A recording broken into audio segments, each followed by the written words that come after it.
लंबे समय के बाद शुरू हुई जनसुनवाई में सहारा कंपनी के निवेशक भी अपनी शिकायत लेकर पहुंच गए। जहां जनसुनवाई में अपनी पीड़ा सुनाने के बाद निवेशक कंपनी पहुंचे तो वहीं कर्मचारी ताला लगाकर भाग खड़े हुए। देखिए ये रिपोर्ट। कोरोना संक्रमण के चलते महीनों से बंद पड़ी जनसुनवाई अब एक बार फिर शुरू हुई है, जहां विदिशा कलेक्टर उमाशंकर भार्गव ने लोगों की समस्याएं सुनी। इस दौरान सहारा कंपनी के निवेशक भी काफ़ी संख्या में जनसुनवाई में पहुंचे और अपनी राशि लौटाने की गुहार लगाई। जहां अपनी समस्या कलेक्टर को सुनाने के बाद सारे निवेशक सिविल लाइन्स रोड स्थित सहारा के कार्यालय पर पहुंच गए।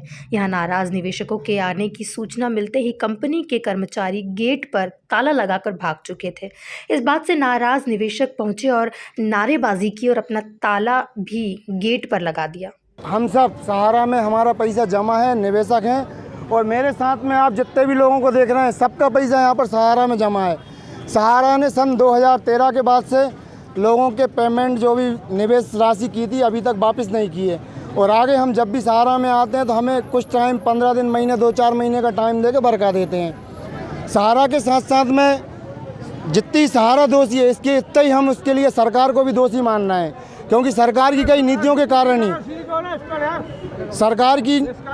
कारण ही हम लोगों का पैसा मिल नहीं पा रहा। सेबी और सहारा में टकराव चल रहा है, जिसकी वजह से देश के करोड़ों उपभोक्ता परेशान है, जमाकर्ता परेशान है, और हर आदमी परेशान है जिन्होंने 10-10 रुपये अपने इकट्ठे किए और सहारा में अपने डेली के पैसे जमा किए। आज उनके पैसा उनको उपयोग में नहीं आ पा रहा है।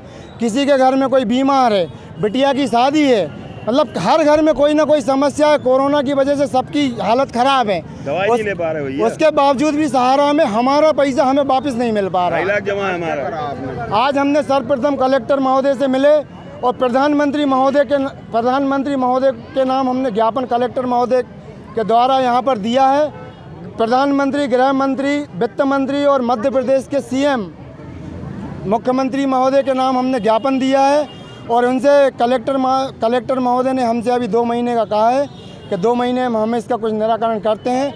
अगर 2 महीने में कोई निराकरण नहीं हुआ तो आगामी ये हम जो आंदोलन चला रहे हैं ये क्रमबद्ध आंदोलन है, और अगले चरण में हो सकता है कि सभी लोग एकत्रित होकर सहारा की जो सहारा स्टेट है उस पर अतिक्रमण करके अपना कब्जा जमा लेंगे।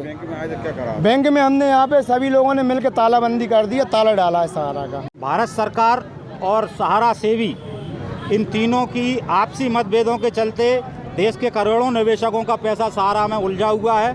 लोग बेहाल हैं। पैसे की आर्थिक तंगी के कारण कई लोग आत्महत्या कर चुके हैं और कई अभिकर्ता भी आत्महत्या कर चुके हैं। शीघ्र अगर शासन ये पैसा वापस नहीं कराता है तो सहारा स्टेट की भूमि पर अब कब्जा करने का काम किया जाएगा, जिससे कि हमारे पैसे वसूल हों। जब तक पैसा नहीं मिलेगा तब तक सहारा की ज़मीन पर कब्जा अभिकर्ताओं और निवेशकों का रहेगा।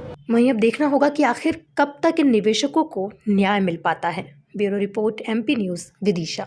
Idyllic Institute of Management, being today's modern Gurukul, has the team of best faculties to ensure that they prepare them to become industry-ready professionals, along with complete placement assistance and support for every student to grow as the future of the nation.